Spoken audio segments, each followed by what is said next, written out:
السلام علیکم ورحمۃ اللہ وبرکاتہ۔ ان الحمد للہ نحمده ونستعینه ونستغفره ونعوذ باللہ من شرور انفسنا ومن سیئات اعمالنا من يهده اللہ فلا مضل له ومن يضلل فلا هادی له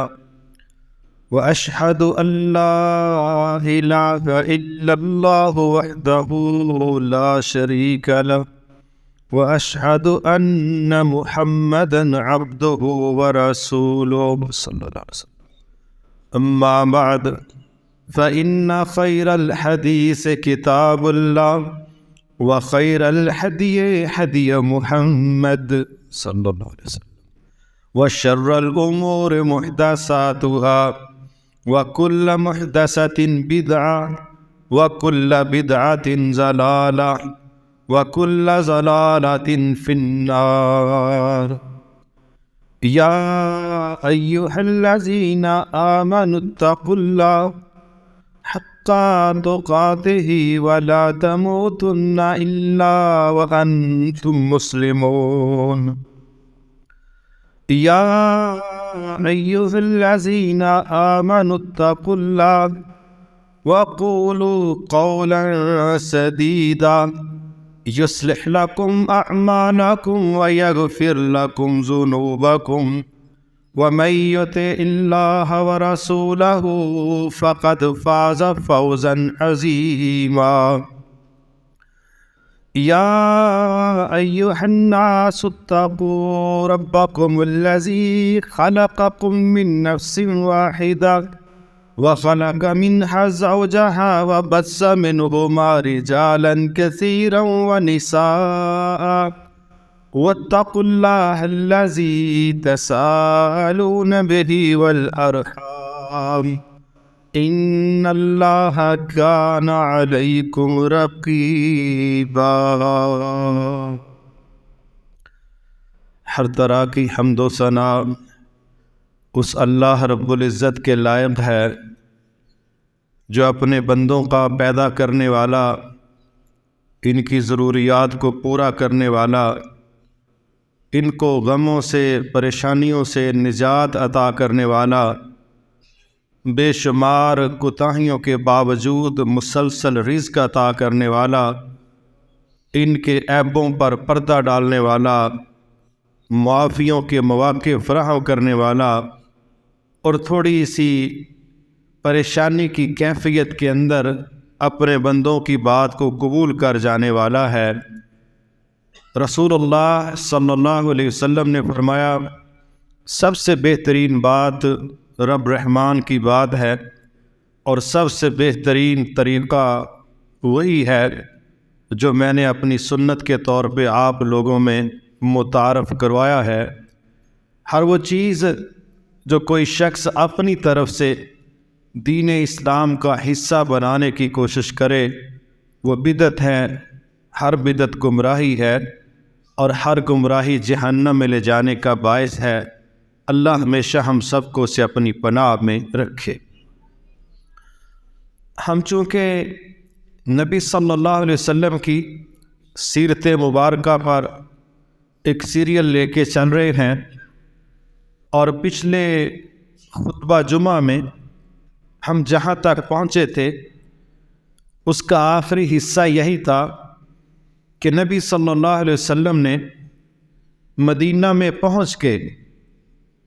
مسجد نبوی کی تعمیر کروائی، اور اس کے بعد جب نماز کے لیے لوگوں کو جمع کرنے کا مشورہ ہو رہا تھا تو کسی نے کوئی مشورہ دیا، کسی نے کوئی دیا، تو ایک صحابی کو خواب آئی۔ اس خواب میں اس صحابی کو اللہ کی طرف سے موجودہ اذان کے الفاظ سنائے گئے، اور وہ خواب اس صحابی نے نبی صلی اللہ علیہ وسلم کو سنایا ہے۔ آپ نے انہی الفاظ کو اذان کے نام پر مسلمانوں کی نماز کے جمع کرنے کے لیے ایک ایسا نظام بنا دیا کہا کہ بس یہی الفاظ ہوں گے، یہی طریقہ ہوگا، البتہ جو فجر کی نماز ہے اس میں جو الفاظ ہے کہ نماز نیند سے بہتر ہے، اس کو آپ نے شامل کیا اور کہا کہ ہم جب بھی نماز کے لیے جمع ہوں گے تو یہ اذان ان الفاظ کے ساتھ لوگوں کو سنائی جائے گی، پکار لگائی جائے گی، اور یہ پھر نماز کے لیے جمع ہونے کا ایک اسلام کا ڈیزائن طے پا گیا۔ ایک اور چیز جو اسی دوران طے پائی وہ یہ تھی کہ ہجرت سے پہلے جو نماز تھی وہ 2 رکعتیں تھی، اور جب ہجرت ہوئی تو پھر جو قصر نماز تھی وہ تو 2 ہی رکھی گئی، جس طرح ظہر ہے، عصر ہے، عشاء ہے۔ تو لیکن جو مقامی شخص نے، مقیم نے نماز پڑھنی تھی تو اس کے فرضوں میں 2 کا اضافہ کر کے 4 کر دیا گیا، یعنی پہلے ساری نمازوں کو 2 رکعتوں میں رکھا گیا، لیکن ہجرت کے بعد یہ فیصلہ ہوا جو اللہ کی طرف سے تھا، نبی صلی اللہ علیہ وسلم نے جو سفر کی نماز ہے جس کو ہم قصر نماز کہتے ہیں وہ تو رکھی گئی 2 رکعتیں ہی، مگر مقیم کے لیے پھر جو اسلام نے نظام دیا وہ 2 کی بجائے 4 رکعتوں کا ڈیزائن پیش کیا، اور اسی پر سلسلہ چلتا رہا اور انشاءاللہ چلتا رہے گا۔ جب آپ مدینہ تشریف لائے تو یہاں کی فضا صحابہ کو رضوان اللہ علیہم اجمعین مکہ کی طرح موافق نہ آئی، اس میں کوئی شک نہیں۔ آج بھی جتنے لوگ عمرے کے لیے، حج کے لیے وہاں جاتے ہیں تو تقریباً سبھی مانتے ہیں کہ ہاں جی چند دن کے لیے ہماری طبیعت خراب ہوئی تھی، فلو ہوا، زکام ہوا، بخار ہوا۔ یہ جب بھی کئی ملکوں کو کراس کر کے کہہ لیں ہم ایک نئی فضا میں جاتے ہیں تو بہرحال وہاں کی آب و ہوا بندے کو متاثر تو کرتی، تو وہاں پر بھی صحابہ بیمار ہونے لگ پڑے، اور وہاں کا جو بخار تھا یہ لوگوں کو چڑھا، اور چڑھا بھی بڑی سختی کے ساتھ۔ اماں جی عائشہ رضی اللہ تعالی عنہ فرماتی کہ میں نے اپنے والد محترم کے غلام، ایک وہ عامر بن فہیرہ تھا اور اسی طرح حضرت بلال ہیں، ان کو بخار میں دیکھا تو میں نے ان سے اتنا ہی پوچھا کہ کیا حال احوال ہے، تو انہوں نے آگے سے شعر پڑھ کے تذکرہ کیا، اور اماں جی کہتی ہیں میں نے کہا مجھے تو اس کی کوئی سمجھ نہیں، پتہ نہیں آپ کیا کہنا چاہ رہے ہیں، لیکن یہ کیفیت جو تھی اماں جی نے بیان کی نبی صلی اللہ علیہ وسلم کو جا کے کہ لوگ بیمار ہیں، اور اس قدر بیمار ہیں کہ ان کو تو یہ بھی نہیں ہوش رہا کہ وہ کیا کہہ رہے ہیں یا کیا کہنا چاہتے ہیں۔ حضرت بلال رضی اللہ تعالیٰ عنہ وہ مکہ کے گھاس کا تذکرہ کرنے لگے، علاقوں کا تذکرہ کرنے لگے، اور یہ باتیں ہونے لگیں کہ کب وہ وقت آئے گا جب ہم مکہ کی وادیوں کو دیکھیں گے، پہاڑوں کو دیکھیں گے، گلیوں کو دیکھیں گے۔ یہ سارا ماحول جو تھا وہ اداسی میں ڈسکس کرنے لگ پڑے، ایک طرف بخار، دوسری طرف اداسیاں۔ یہ چونکہ فطرت میں اللہ نے رکھا ہے کہ بندہ جس جگہ پر وقت گزارتا ہے، بالخصوص اس کا بچپن، تو وہ ان یادوں کو چھوڑ نہیں سکتا جہاں بھی چلا جائے۔ آپ بھی دیکھتے ہیں آج کئی لوگ وہ ہیں جو بیرون ممالک بڑی مزے کی زندگی گزارتے ہیں، لیکن جب خوشیوں کے مواقع آتے ہیں، عید وغیرہ آتی ہے، تو ان کی کوشش ہوتی ہے کہ ہم اپنے آبائی گاؤں جائیں، اپنے آبائی علاقے جائیں، وہاں پر کچی گلیاں، کچی دیواریں، کچے راستے، اور لوڈ شیڈنگ اور گرمی اور سارا کچھ، مگر وہ وہاں انجوائے کرتے ہیں۔ وہ کہتے ہیں چھوڑو یہ چیزوں کو، ہمارا بچپن یہاں گزرا، ہماری زندگی یہاں گزری، یہ اللہ نے فطرت میں رکھا ہے، یہ کوئی عیب نہیں ہے۔ تو صحابہ بھی انسانوں میں انسان تھے، تو انہوں نے مکے سے جو جدائی تھی اس کو بڑا محسوس کیا۔ اس وقت پھر نبی صلی اللہ علیہ وسلم نے یہ سارے احوال سنے تو آپ نے پھر کچھ دعائیں کیں۔ ان میں سے ایک دعا آپ نے یہ کی، ایک علاقے کا نام لے کے کہا یا اللہ مدینے کے اندر یہ جو بخار کی وبا ہے اس کو فلاں علاقے کی طرف لے جا اور مدینے کو اس سے محفوظ کر دے۔ اسی طرح ایک دعا آپ نے یہ کی کہ یا اللہ جس طرح میرے ساتھیوں کے نزدیک ان کو مکہ عزیز تھا، اسی طرح بلکہ اس سے زیادہ ان کے دل میں مدینے کی محبت پیدا کر دیں تاکہ ان کی اداسیاں ختم ہو جائیں۔ پھر آپ نے پیمانوں کے نام لیے جس طرح ہمارے کلو گرام کا ہے، لیٹر کا ہے، وہاں کے جو سا ہے، مد ہے، جو بھی وہاں کے پیمانے تھے، ان کے نام لے لے کے پھر اللہ کے نبی نے دعائیں کی، یا اللہ اس میں برکتیں پیدا کر دے، یا اللہ اس میں اپنا فضل نازل کر دے۔ گویا معاشی حوالے سے بھی نبی صلی اللہ علیہ وسلم نے صحابہ کے لیے دعائیں کی، اور اس کے ساتھ ساتھ صحابہ کا دل لگانے کے لیے بھی دعا کی کہ یا اللہ آپ مکہ سے زیادہ ان لوگوں کو جو ہجرتیں کر کے یہاں آئے ہیں ان کو مدینہ عزیز کر دے، معاشی حالت ان کی بہتر کر دے، اور بھی کئی دعائیں آپ نے ان کے لیے کی۔ پھر بہرحال کچھ ہی دنوں کے بعد وہ بخار کا معاملہ جو تھا وہ بھی، اس سے بھی صحابہ کی جان چھوٹی اور ریلیکس ہوئے، اور پھر اگلے مرحلے چلے۔ ایک اور مرحلہ جو یہاں بالکل توقع سے ہٹ کے سامنے آیا وہ بڑا عجیب و غریب تھا۔ میں نے تھوڑا سا ٹچ اس کا پچھلے خطبہ میں دیا تھا کہ یہاں دشمنوں کی تعداد، دشمنوں کی نیچر، دشمنوں کی ورائٹی، دشمنی کے اسباب، یہ یہاں کوئی نیا ہی کام تھا جو مکہ کے مقابلے میں بڑا ہی مختلف تھا۔ مثلا مکہ میں سنگل دشمن تھے، وہ بت پرست تھے، اور وہ کہہ لیں کہ وہ لوگ جو آپ کے مقابلے میں دین کے حوالے سے آئے وہ سنگل ہی ٹیم تھی۔ بندہ جنرلی سمجھ جاتا ہے ان کی نیچر کیا ہے، ان کی کمزوریاں کیا ہے، بندے کو ڈیل کرنا آسان ہو جاتا ہے۔ لیکن جب آپ مدینہ تشریف لائے تو یہاں ورائٹی ایک نہیں تھی، یہاں آپ کو 4-5 قسم کے لوگوں سے واسطہ پڑا جو نت نئی کوالٹی اور ورائٹی کے حامل تھے۔ مثلا ایک گروپ تھا یہاں پر ایسے مخالفوں کا جنہوں نے اسلام قبول نہیں کیا، لیکن وہ کنارے پر کھڑے ہیں، سوچ رہے ہیں اس طرف آئیں نہ آئیں، لیکن یہ بہت بڑھ چڑھ کے مخالفت تو نہیں کرتے، لیکن یہ آپ کے ٹیم کے ساتھی بھی نہیں۔ اچھا، ایسے خاموش بندوں کی بھی بعض اوقات پریشانی ہوتی ہے کہ پتہ نہیں یہ کیا کریں گے، یہ کدھر جائیں گے، لیکن ان لوگوں کا ایک بڑا طبقہ کچھ وقت کے بعد بہرحال دائرہ اسلام میں داخل ہو گیا، اور بڑا خوبصورت اسلام کا انہوں نے ساتھ دیا۔ ایک ٹیم یہاں پر عیسائیوں کی سامنے آئی، تعداد میں اگرچہ وہ تھوڑے تھے، لیکن یہ بھی ایک ورائٹی تھی جو مدینہ کے شہر کے اندر ہی قرب و جوار میں کہہ لیں، اس اسٹیٹ میں کہہ لیں، یہ ایک نئی ٹیم تھی جس کا سامنا ہوا، اور یہ بھی بہرحال اپنی چالوں میں یا لوگوں کی باتوں میں آنے کے حوالے سے ایک وکھرا ہی کردار رکھتے تھے۔ پھر ایک تیسرا گروہ تھا یہاں، وہ یہودیوں کا تھا۔ یہ لوگ بھی یہاں آ کے دائیں بائیں کے حکمرانوں کے ظلم سے بچتے ہوئے حجاز میں آ کے آباد ہو گئے، اور آئے اتنے پرانے تھے کہ آج جب آپ تشریف لائے تو ان کی زبان، ان کے نام، اتنا کچھ ان کا عربوں کے ساتھ مل گیا کہ پتہ ہی نہیں چلتا تھا کہ یہ کوئی الگ سے چیز ہے۔ مگر نظریاتی طور پہ چونکہ وہ یہودی تھے تو ان لوگوں کے دلوں میں مسلمانوں کے متعلق ایک ایسی خوفناک اور گندی قسم کی سوچ تھی جو آج بھی موجود ہے، جو ڈیلیٹ نہیں ہو سکی۔ وہ کیا تھی؟ مثلا ایک تو ان کو اس بات کی بڑی تکلیف تھی کہ نبی ہمارے سلسلہ نسب سے کیوں نہیں آئے ہیں، ہمارے حوالے سے ان کا تعارف کیوں نہیں ہے،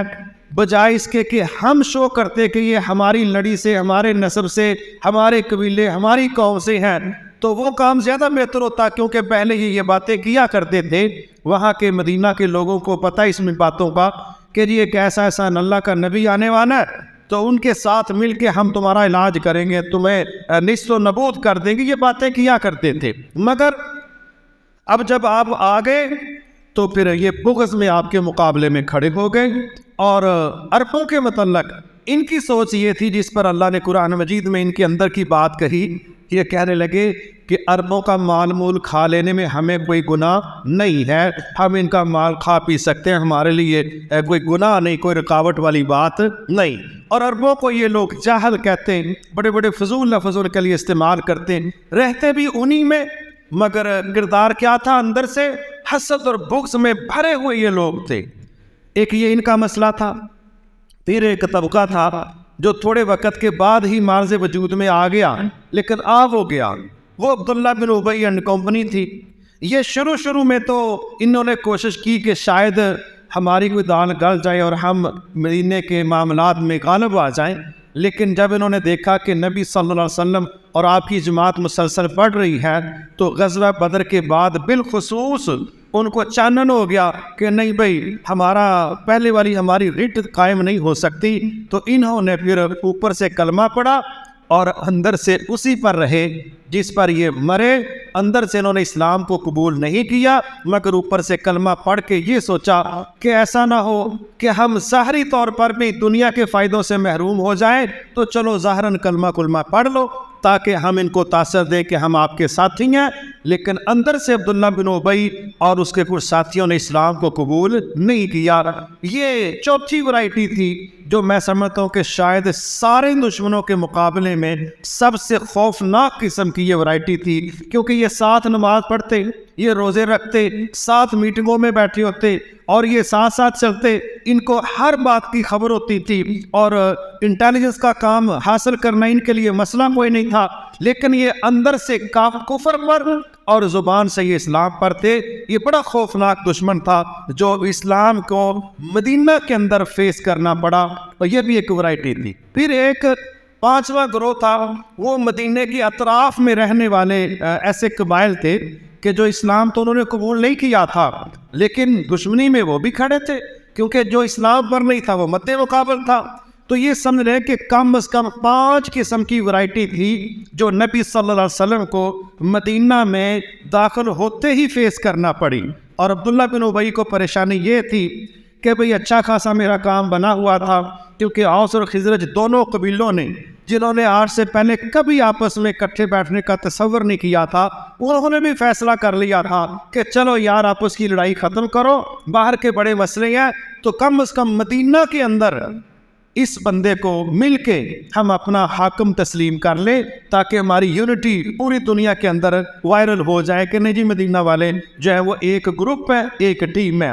تو ادھر سے فیصلہ ہو گیا تھا کہ عبداللہ بن ابی جو ہے یہ باقاعدہ مدینے کے دونوں بڑے قبیلوں کا کہہ لے کہ سردار ہوگا۔ سب کچھ طے تھا، حتیٰ کہ کہتے ہیں تاج بھی تیار ہو گیا تھا، لیکن اسی دوران نبی صلی اللہ علیہ وسلم مدینہ میں تشریف لے آئے۔ جب آپ تشریف لے آئے تو پھر ان کا کردار چونکہ مفاد پرستانہ تھا، پھر ان کے ساتھ لوگ نہیں جڑے، وہ اللہ کی مدد کے ساتھ آپ کے کردار کی بنیاد پر جو لوگ آپ کے مذہب پر نہیں بھی تھے نا، اسلام پر نہیں بھی تھے، وہ بھی بطور پرسنالٹی وہ کہتے تھے نہیں محمد کا مقابلہ ہے ہی کوئی نہیں صلی اللہ علیہ وسلم، ان جیسی شخصیت کوئی نہیں ہے، نہیں بھی ان کے مذہب پر تو الگ بات ہے، لیکن عبداللہ بن ابی یہ اس سردار کا کیا موازنہ ہے رسول اللہ صلی اللہ علیہ وسلم کے ساتھ، تو جو آپ کے دین پر نہیں بھی تھے وہ بھی ایز اے شخصیت، ایز اے لیڈر وہ آپ کے مقابلے میں کسی کو قبول نہیں کرتے تھے۔ یہ اللہ نے آپ کو خوبیاں عطا کی اور سلسلہ آگے بڑھاؤ۔ بہرحال یہ ایک منظر تھا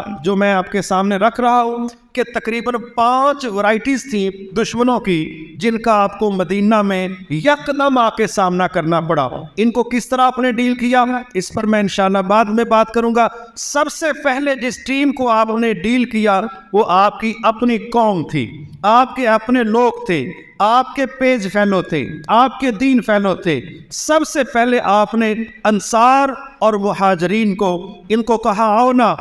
پہلے تو ہم اپنے گھر کا معاملہ سیدھا کریں، اگر ہم اپنے گھر میں ٹھیک ہیں تو باہر بھی معاملہ ٹھیک ہے، کیونکہ اللہ تعالیٰ نے باقاعدہ جو ڈیزائن دی ہے اگلی صورتوں میں آیات میں اس سے یہی بات سمجھ آ رہی تھی کہ مسلمانوں کا جو باہم اکٹھا ہونا ہے اس کے بغیر ہم باہر کے محاذوں پر کامیاب نہیں ہو سکتے، ڈبل لڑائیاں لڑنا آسان کام نہیں ہے۔ تو نبی صلی اللہ علیہ وسلم نے یہ سارے چیلنجز کو کس طرح فیس اور ڈیل کیا اور کس طرح مینج کیا اس پر ہم نیکسٹ بات کریں گے، لیکن سب سے پہلے جو آپ نے کام کیا کلمہ پڑھنے والوں کو، اسلام کا نام لینے والوں کو آپ نے کہا آؤ بھائی پہلا مرحلہ ہمارا آپس میں اکٹھا ہونے کا ہے، اور آج ہم ایک ایسا کام کرنے جا رہے ہیں جو تمہاری طبیعتوں، مزاجوں، کلچر، ماضی، سوچوں کے بالکل برعکس ہو سکتا ہے۔ آپ پھر حضرت انس رضی اللہ تعالیٰ کے گھر آپ نے انصار اور مہاجرین کو جمع کیا، 45 مہاجرین تھے اور 45 انصار تھے، یہ 90 لوگوں میں آپ نے بھائی چارہ کروایا۔ وہ آفات اسلام کے حوالے سے مسلمانوں کے اندر اسلامی بھائی چارے کے حوالے سے یہ پہلی میٹنگ تھی، اور اس میں 90 لوگوں کا ان کو آپس میں اس طرح جوڑا گیا کہ ایک انصاری یعنی جو مدینے کا رہائشی بندہ، ایک مہاجر جو مکہ سے ہجرت کر کے آیا، تو یہ دو لوگوں کو نہ قومیں ملتی ہیں، نہ قبیلے ملتے ہیں، نہ کچھ اور ملتا ہے، مگر کلمہ ملتا تھا، ان کا نظریہ ملتا تھا، اسلام ملتا تھا، تو عید ملتی تھی، رسول ملتا تھا، قرآن ملتا تھا، کعبہ قبلہ ملتا تھا۔ اس بنیاد پر آپ نے کہا آؤ ہم آپ کو بھائی بھائی بناتے ہیں۔ آپ نے پھر یہ 90 لوگوں میں ان کو کہنے کو آپس میں بھائی بھائی بنا دیا، اور ان کو پھر جو چیزیں سمجھائی وہ ان کا خلاصہ یہ تھا کہ تم لوگوں نے اب آپس میں کس طرح رہنا ہے، ایک کی خوشی دوسرے کی خوشی، ایک کا غم دوسرے کا غم، ایک کی ضرورت ہے دوسرا مددگار ہے، کوئی کسی کا مذاق نہیں اڑائے گا، کوئی کسی کو حقیر نہیں سمجھے گا، کوئی کسی کو بے یار و مددگار نہیں چھوڑے گا، آپ ایک دوسرے کی مدد کریں گے۔ اور پھر صدقات کے حوالے سے آپ نے بہت زیادہ اس پر ترغیب دی، اور جب یہ مسلمانوں کے سمجھنے کے 45 ٹیمیں بن گئیں، نبی صلی اللہ علیہ وسلم نے جو 90 لوگوں کو دو لوگوں کو آپس میں بھائی بنایا کہ تم ایک دوسرے کے خوشی غمی کے ساتھی ہو۔ اب حیرت والی بات یہ ہے کہ یہاں پر جو منظر دیکھنے کو ملا نا، اللہ رحم فرمائے، وہ آج سگے بھائیوں میں بھی شاید کہیں کہیں ملتا ہے۔ میں نہیں کہنا زیرو ہو گیا، لیکن جو سگے بھائی ہیں، رحم کے رشتے ہیں، آج ان میں بھی وہ مثالیں ناپید نظر آتی ہیں، جو مثالیں پھر اللہ کے نبی کے سنگل اس جملے میں کہ تم آپس میں بھائی بھائی ہو، جو پھر ان لوگوں نے وہاں معاشرہ پیش کیا، جو انہوں نے اسلام میں معاشرت کی تنظیمیں نو اور ان کی تربیت کے سیمپل پیش کیے، واللہ یہ اتنی بڑی تبدیلی تھی جس کو ہم لوگ باتوں میں جس طرح مرضی بیان کر لیں، لیکن حقیقت میں جب عملاً یہ کرنا پڑتا ہے تو سمجھ آتی ہے کہ جذبات کس طرح کچلے جاتے ہیں اور ایمان کس طرح سب چیزوں پر غالب آتا ہے۔ اب یہاں پر میں 2-3 مثالیں دینے لگا ہوں۔ ایک تو انصار نے اجتماعی طور پر کہا اللہ کے نبی صلی اللہ علیہ وسلم آپ ایسا کریں، ہم سب یہ پیشکش کرتے، ہم سب کے جتنے باغات ہیں، کیونکہ کھجوروں کے باغات ان کے تھے، معاشی لحاظ سے وہ ذمہ دارہ بھی کرتے تھے، تو وہ کہنے لگے ہماری یہ رائے ہے کہ آپ باقاعدہ عملاً ہمارے باغات تقسیم کر دیں اور مہاجرین کو ان کا وہ مالک بنا دیں جس طرح ہمارا حق ملکیت ہے، ہمارے حقوق ہیں اپنی چیزوں پر، وہی حقوق ہمارے بھائیوں کو دے دیں۔ عملاً پراپرٹیز حاضر ہے، باغات حاضر ہے، زمینیں حاضر ہیں۔ اللہ اکبر۔ آپ نے کہا آپ کی پیشکش پہنچ گئی ہے، اللہ آپ کو اس کی جزا دے گا، لیکن میں سمجھتا ہوں کہ یہ طریقہ شاید زیادہ مؤثر نہیں۔ وہ کہنے لگے پھر کیا ہو سکتا ہے؟ آپ نے کہا ایسا کرو، ان لوگوں کو پھلوں میں، پیداوار میں اپنا ساتھی بنا لو، یہ محنت کریں باغات کی نگرانی میں، ان کے معاملات میں یہ آپ کا ساتھ دیں، اور آپ ان کو باغات کا مالک نہ بنائیں، پھلوں کا مالک بنائیں، اس میں حصہ دار کر لیں۔ انہوں نے کہا ٹھیک ہے جی، یہ محنت کریں گے تاکہ ان کی خودداری برقرار رہے، اور ہم ان کی محنت سے بڑھ کے ان کو 50% ادا کر دیں گے۔ اب اگلا کام کیا نظر آیا؟ انصار جو زراعت کا کام جانتے تھے وہ کہنے لگے یار مکہ والوں کو تو زراعت کے کام نہیں آتے، یہ تو بیچارے ان کے پاس تو یہ سکل نہیں ہے کہ زراعت کے کام، ذمہ دارہ کے کام کیسے کرنے ہیں۔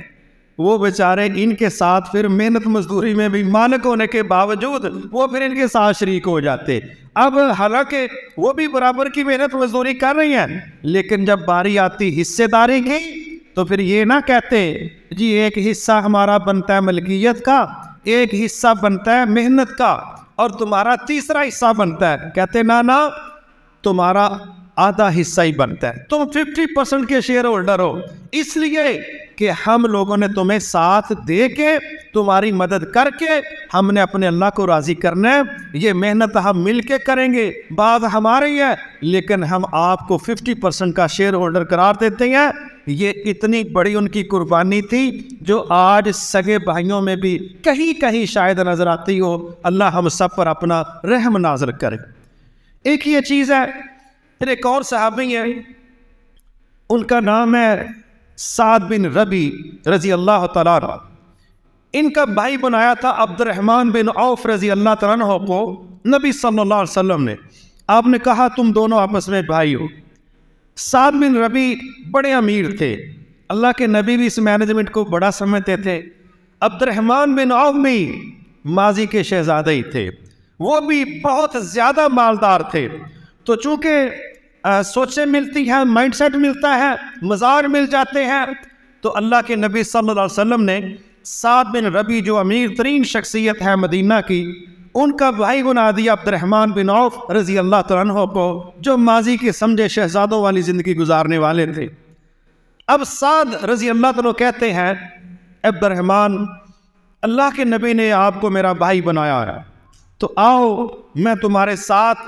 اس بھائی چارے کو ترتیب دینا چاہتا ہوں۔ کیا ہے؟ کہنے لگے میرے 2 باغات ہیں، ایک تم لے لو، ایک میں رکھ لیتا ہوں۔ سمجھ آتی تھی بات کی۔ میرے 2 گھر ہیں، دونوں میں سے جو آپ کو پسند ہے ایک تم لے لو، ایک میں رکھ لیتا ہوں۔ اگلی بات تصور سے بڑھ کے تھی، کہنے لگے میری 2 بیویاں ہیں، میری 2 بیویاں ہیں، چونکہ ابھی پردے کے احکامات نازل نہیں ہوئے تھے، یہ کچھ دیر بعد نازل ہوئے۔ کہنے لگے دیکھ لو، جس کو تم پسند کرتے ہو میں اس کو طلاق دے دیتا ہوں، وہ اپنی عدت پوری کر لے تو مجھ سے نکاح بھی کر لینا۔ میرے بھائیوں، اس کا آپ تصور نہیں کر سکتے کہ کیا ان لوگوں نے اللہ کے نبی کی اطاعت میں اپنے جذبات کو، سوچوں کو، خواہشوں کو، محبتوں کو، معاشرتی وقار کو، ہر چیز کو انہوں نے بلڈوز کر کے سنگل یہ فیصلہ کیا تھا کہ بس ہمارا رب راضی ہو جائے، ہم سے ہمارا نبی راضی ہو جائے، اس میں جو کچھ ہمیں لٹانا پڑے ہم لٹا دیں گے، کیونکہ ہمارے ایمان نے ہماری یہی تربیت کی ہے کہ جو تم نے آج دینا ہے اس کو ملٹی پلائی کر کے کل تم نے اللہ سے وصول کر لینا ہے۔ لیکن جس طرح انہوں نے اثار کی انتہا کر دی، آگے سے بھی خودداری کی انتہا تھی، وقار کی انتہا تھی اور معیار کی انتہا تھی۔ عبد الرحمن بن عوف کہنے لگے اللہ آپ کو آپ کے مال میں برکت عطا فرمائے، مجھے بازار کا راستہ بتا دو، میں خود اپنے ہاتھوں سے کچھ کر کے میں اپنا بوجھ اٹھانا چاہتا ہوں، میں کسی پر بوجھ بننا پسند نہیں کرتا۔ لوگوں نے کہا یہ ساتھ ہی بنو قینقاع کا بازار ہے، ادھر مارکیٹ ایریا ہے۔ خیر انہوں نے پھر وہاں تھوڑا سا تجارت کا کام شروع کیا اور ایسا ڈیرا لگایا کہ کچھ دنوں کے بعد وہ واپس آئے تو ان کے قمیض پر کوئی خوشبو کا نشان تھا۔ آپ نے دیکھا، کہا سعد شادی تو نہیں کر لی؟ کہنے لگے ہاں جی شادی کر لی ہے، ایک انصاری خاتون سے میں نے نکاح کر لیا ہے۔ آپ نے پوچھا حق مہر کتنا دیا ہے؟ کہتے کھجور کی گٹھلی کے برابر، یعنی جتنا کھجور کی گٹھلی ہے نا اس کے برابر میں نے سونا حق مہر دیا ہے۔ پھر آپ نے پوچھا کیا ولیمہ بھی کیا ہے؟ کہتے ہیں ولیمہ تو کوئی نہیں کیا۔ آپ نے کہا ولیمہ بھی کرو، اگرچہ ایک بکری ہی بکا لو، جو اس دور میں میسر تھا۔ میرے محترم بھائیوں، اس سے ایک چیز تو یہ سمجھ آتی کہ معاشرے کی تربیت آپ نے کی۔ ایک طرف اثار کے لیے آپ کہہ رہے ہیں آگے بڑھو خرچ کرو، اور دوسری طرف آپ کہہ رہے ہیں جس نے سوال سے بچنے کی کوشش کی اللہ اس کو بچا لے گا، جس نے صبر کرنے کی کوشش کی اللہ اس کو صبر دے دے گا، اور جو شخص سوال کرتا ہے وہ اپنے چہرے پر ایک خراش لگاتا ہے، اس کی خوبصورتی میں، اس کے وقار میں کمی آتی ہے۔ ہاں بن مانگے تمہیں کوئی مل جائے وہ اللہ کی طرف سے تحفہ ہے، اس کو لے لو۔ خودداریاں بھی سنبھالو،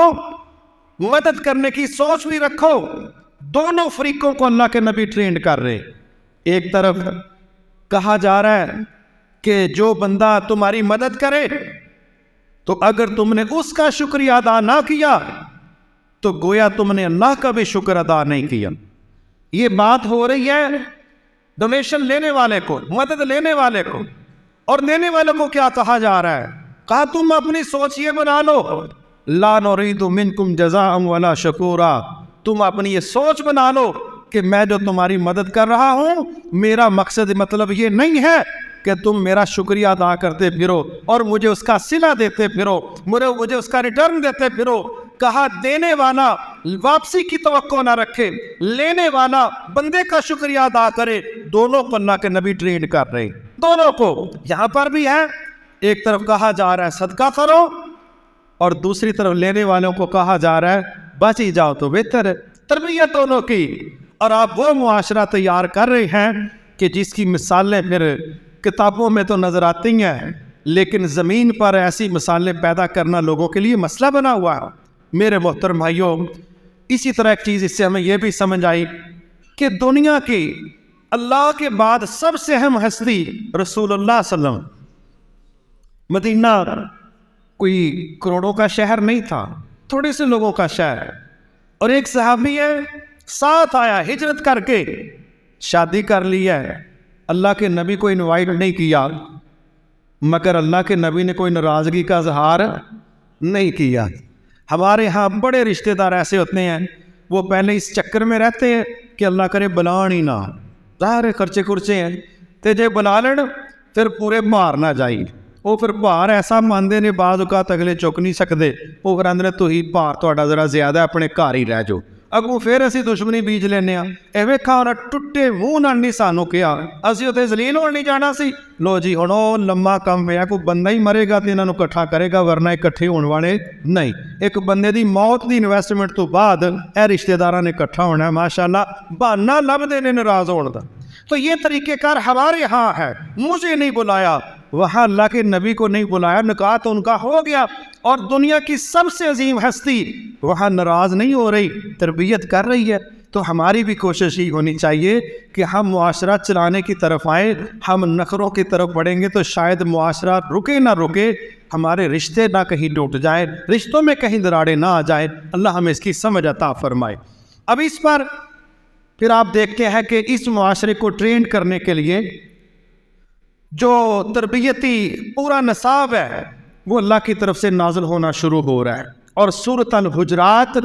پورا ایک معاشرتی تربیت کا ڈیزائن تھا کہ کس طریقے سے اب معاشرے کے لوگوں نے آپس میں رہنا ہے۔ وہاں بڑے خوبصورت لفظوں میں یہ باتیں سمجھائی جا رہی ہیں کہ کوئی مومن کسی دوسرے کا مذاق نہ اڑائے، کوئی دوسرے کو حقیر نہ سمجھے، پھر کہا جا رہا ہے ایک دوسرے کی جاسوسی نہ کرنا، ٹو نہ لگانا، عیب تلاش نہ کرنا، چگلیاں نہ کرنا۔ اگر چگلی کرو گے تو یہ ایسے ہی ہے جیسے اپنے مردہ بھائی کا گوشت کھانا، بچو اس سے۔ یہ سورۃ الحجرات نازل ہو رہی ہے۔ پھر اس سے ہٹ کے آپ کی طرف سے ہدایات آ رہی ہیں، لوگوں آپس میں ایک دوسرے پر ظلم نہ کرنا، کسی کے سودے پر سودا نہ کرنا، آپس میں حسد نہ رکھنا، دلوں میں دشمنیوں کو نہ پالنا، بدگمانیاں نہ کرنا، بدگمانیوں پر پلاننگ نہ کرنا، بدگمانیوں پر ریاکشن نہ دینا۔ اللہ کے نبی تربیت کر رہے۔ اب اس معاشرے کو لے کے تربیت کا وہ ماحول بنایا گیا کہ سبحان اللہ، یہ دنیا کے اندر ہی جنتی لوگوں کا معاشرہ، دنیا کے اندر جنت میں جب لوگ جائیں گے نا تو ایک پروسیس ہے، وہاں پر لوگوں کے دلوں کو دھویا جائے گا جنت میں داخلے سے پہلے۔ جس طرح یہاں سوئمنگ پول میں لوگ نہانے جاتے ہیں نا، جو سٹینڈرڈ کے ہوتے ہیں، ساڑھے دے جڑے مرضی ہے چھپڑ چو نکلا تو چ وڑ گیا، تو وہاں سوئمنگ پول میں داخل ہونے سے پہلے بھی اگلے کہتے ہیں وکھرا غسل کر کے آ، جڑے باقی معاملات نے ادھر ہی صاف کرو، اپنے جراثیم باہر ہی رکھو، پھر ادھر آئو۔ جنتوں میں بھی نا حسد کے جو جراثیم ہے یہ دلوں کو دھو کے صاف کر کے جنت میں پھر اللہ نے لوگوں کو داخل کرنا ہے۔ حسد والے دلوں کے ساتھ جنت میں کسی بندے کا داخلہ ممکن نہیں ہے۔ تو اگر ہم اس معاشرے کو بھی اللہ کرے جنتی بنانا چاہے، اللہ ہمارا حسد ختم کر دے۔ یقین کریں یہ وہ چیز ہے جس نے ہماری زندگیوں کو بڑا ہی نقصان کیا، اور زندگیوں کے سے بڑھ کے میں سمجھتا ہوں ہمارے دین کا بڑا نقصان ہے۔ ایک جگہ نبی صلی اللہ علیہ وسلم نے صحابہ کو سمجھاتے ہوئے کہا، لوگوں کیا میں تمہیں نمازوں سے روزوں سے زیادہ بہتر چیز نہ سمجھاؤں؟ صحابہ کہنے لگے کیوں نہیں؟ آپ نے کہا اپنے تعلقات کو بہتر بنانا سیکھو، اور آپس میں جو دین کو مونڈ دینے والی، راگڑ دینے والی، شیب کر دینے والی چیز ہے وہ تمہارے باہمی رشتوں میں دراڑیں ڈالنا، پھوٹ ڈالنا، دوریاں پیدا کرنا۔ کہا یہ جو باہمی دوریاں پیدا کرنے کے رویے ہیں یہ دین کو رگڑ کے شیب کر دینے والے ہیں، ایسی حرکتوں سے اپنے آپ کو بچاؤ۔ اللہ اکبر۔ میں صحیح مسلم شریف میں ایک حدیث پڑھ رہا تھا، اللہ کرے کہ ہم سب اس کو سمجھ کے قبول کر لیں، کام بڑا مشکل ہے۔ صحیح مسلم کی حدیث ہے، نبی صلی اللہ علیہ وسلم نے فرمایا ہر سوموار اور جمعرات کو اللہ کے ہاں اس کے بندوں کے اعمال نامے پیش ہوتے ہیں۔ ہر سوموار اور جمعرات کو اللہ کے ہاں اس کے بندوں کے اعمال نامے پیش ہوتے ہیں، سب کو بخش دیا جاتا ہے۔ حدیث کے لفظ ہے سب کو بخش دیا جاتا ہے، مگر دو قسم کے لوگوں کا معاملہ وہ سیٹ نہیں ہوتا۔ ایک کون ہے؟ جس نے اللہ کے ساتھ شرک کیا، جس نے اللہ کے ساتھ شرک کیا، اس کی ذات میں، اس کی صفات میں، اس کی عبادات میں جو شرک کرنے والا ہے، ایک تو اس کی بخشش نہ سوموار کو ہوتی ہے نہ جمعرات کو ہوتی ہے، یہ صحیح مسلم کی حدیث ہے۔ اور دوسرا آپ نے کیا فرمایا؟ وہ مسلمان جو آپس کے دلوں میں شحناء، عداوت، دشمنی، بغض، کینہ رکھتے ہیں، ایسے لوگوں کی بھی بخشش نہیں ہوتی، بلکہ الٹا کیا ہوتا ہے؟ نبی صلی اللہ علیہ وسلم نے فرمایا اللہ تعالیٰ فرشتوں کو کہتے ہیں اس کے اعمال نامے کی فائل اٹھاؤ اور لے جاؤ، حتیٰ یصطلحا، جب تک یہ آپس میں صلح نہیں کرتے، ان کے دل صاف نہیں ہوتے، ان کے دل ملتے نہیں، یہ ایک دوسرے کو کلیئر نہیں کرتے، اللہ کہتے ہیں ان کی رپورٹ اٹھا کے لے کے چلے جاؤ۔ 3 دفعہ اللہ کے نبی نے فرمایا اللہ تعالیٰ کی طرف سے یہی پیغام آتا ہے، حتیٰ کہ یہ صلح کر لیں، حتیٰ کہ یہ صلح کر لیں، حتیٰ کہ یہ اصلاح کر لیں۔ جب تک ان کی اصلاح نہیں ہوگی، صحیح مسلم کی حدیث ہے، اللہ ان کے اعمال نامے کو جب دیکھنا گوارا نہیں کرتا تو سائن کہاں ہونے ہیں؟ جب سائن نہیں ہونے تو ثواب کی ادائیگی کہاں ہوگی؟ اور ہم اپنی دوستیوں میں، رشتوں میں کیا ہم گنتی کر سکتے ہیں کتنے لوگوں کے ساتھ ہمارے دلوں میں عداوت ہے، حسد ہے، بغض ہے، کینہ ہے، اس کو پانی دیتے ہیں، اس کی پرورش کرتے ہیں، اس کو پلان کر کے بڑا کرتے ہیں، اور مطمئن اس پر ہے اللہ دا شکر ہے آج میں تہجد بھی پڑھی سی، اللہ دا شکر ہے آج میں تلاوت بھی بڑی کیتی ہے، بالکل سارا کچھ کیتا ہی، پر تیرے اپنے بکسے چ سارا کچھ بند ہی پیا سرکار، اے اتنے جاندہ جنہیں اجر دینا وہ ویکھنا پسند نہیں کرتا، نہ تیری نمازاں، نہ تیرے روزے، نہ تیری تلاوتاں، نہ تیرے صدقات، نہ تیری دعوت، نہ تیرے کوئی خیر کا کام، وہ دیکھنا پسند نہیں کرتا۔ وہ یہ صاف کہہ رہا ہے اگر مجھ سے اجر لینا ہے تو اس کے لیے پہلے تمہارے آپس کے تعلقات کا درست ہونا، دلوں کا صاف ہونا یہ لازمی۔ میں کہتا ہوں کہ دلوں کی صفائی کیا صرف اعمال نامے کی قبولیت کے لیے ضروری ہے؟ اللہ کی قسم ہمارے رب کی مسلسل ہم پر رحمتیں ہیں، قبولیت تو ایک فیکٹر ہے۔ اگر کوئی اپنی زندگی میں سکون پیدا کرنا چاہتا ہے، کوئی وقار سے رہنا چاہتا ہے، کوئی مزے کی نیند سونا چاہتا ہے، کوئی عزت کے ساتھ چلنا چاہتا ہے، واللہ وہ اپنی عبادتوں کا مزہ لینا چاہتا ہے، تو اگر وہ اپنے دل کو صاف رکھے گا تو یہ ساری سہولتیں، نعمتیں اللہ اس کو عطا فرمائے گا۔ لیکن جس دل میں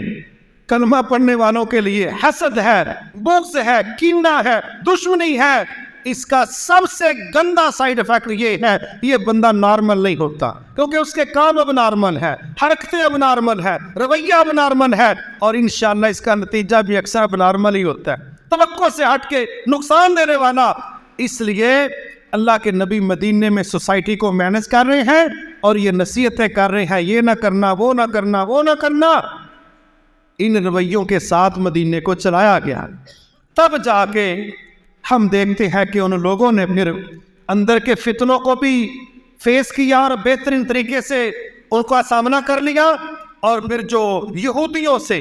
جو منافقین سے اور جب باہر کے قبائل سے چپتل شروع ہونے جا رہی تھی، اس کو بھی اپنی ٹیم نے یکجا ہونا تھا تو مینج کرنا تھا۔ لہذا یہ تربیت کی نبی صلی اللہ علیہ وسلم نے۔ اللہ تعالی ہمیں بھی اسی طرح اپنے معاشرے کو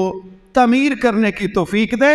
جتنا ہمارا دھیان دیواریں تعمیر کرنے پر ہے، سڑکیں تعمیر کرنے پر ہے، اللہ کرے اس سے زیادہ بندوں کا معاشرہ تعمیر کرنے پر ہو، تاکہ بندے صحیح ہو، پھر کچے مکان، کچی گلیاں، کچی دیواریں، کچی چھتیں، حتیٰ کہ بارشوں کے موسم میں ٹپکتی چھتیں، اللہ کی قسم وہاں بھی مزہ ہی آتا ہے۔ اور